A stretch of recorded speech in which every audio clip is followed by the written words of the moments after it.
in a deep sense, AI is the technology that the world, that society, people have always wanted. Sci-fi's been talking about this for a very long time. I think we can do a lot to really maximize the good and manage and mitigate the bad. But the scary part is just sort of putting this lever into the world will for sure have unpredictable consequences.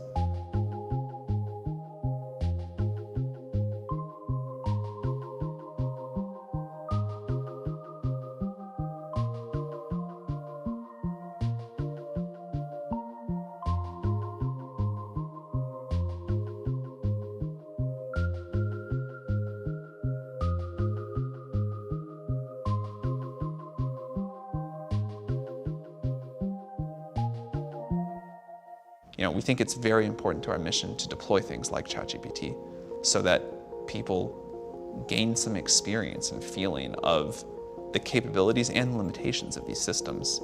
But as these models get to know you better and are capable of more, you can really imagine a world where you have a fairly simple and short conversation with the model and a huge amount of things get done on your behalf.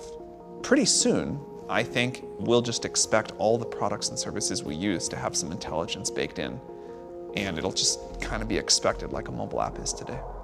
I think if this technology goes wrong, it can go quite wrong, and we want to be vocal about that. We want to work with the government. It is our responsibility to educate policymakers and the public at large about what we think is happening, what we think may happen, likely to happen in the future, and to put technology out into the world so people can see it.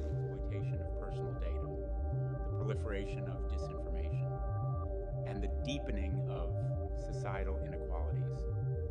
We have seen how algorithmic biases can perpetuate discrimination and prejudice, and how the lack of transparency can undermine public trust. That voice was not mine. The words were not mine. And the audio was an AI voice cloning software trained on my floor speeches.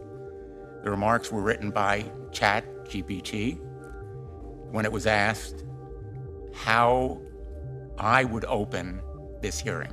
We've so grown up in a world where we sort of trust someone's voice we hear over the phone. This particular example, I think, is going to be a problem, and we need society to adjust to it fast. So I think we just all need to start telling people, this is coming. You can't trust a voice you hear over the phone anymore. And society is capable of adapting to this. People are much smarter and savvier than I think a lot of the so-called experts think. These systems are already quite powerful and will get tremendously powerful.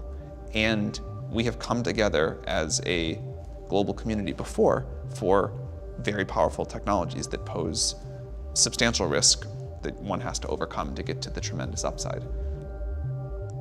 I think AI will contribute a lot to increasing the total amount of wealth in the world.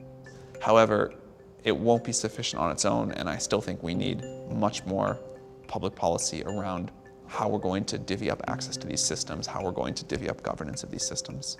That will be a matter for policy, not the technology alone. The effects that AI have are going to be very different in the world than the effects that social media had. And so I think it is difficult and dangerous to say, oh, it's going to play out like this, and we're going to think of this like social media, or we're going to think of this like nuclear weapons, or we're going to think of this like synthetic biology, or we're going to think of this like the iPhone. This is just a new thing, and I think analogies from the past are going to particularly badly fail us this time around.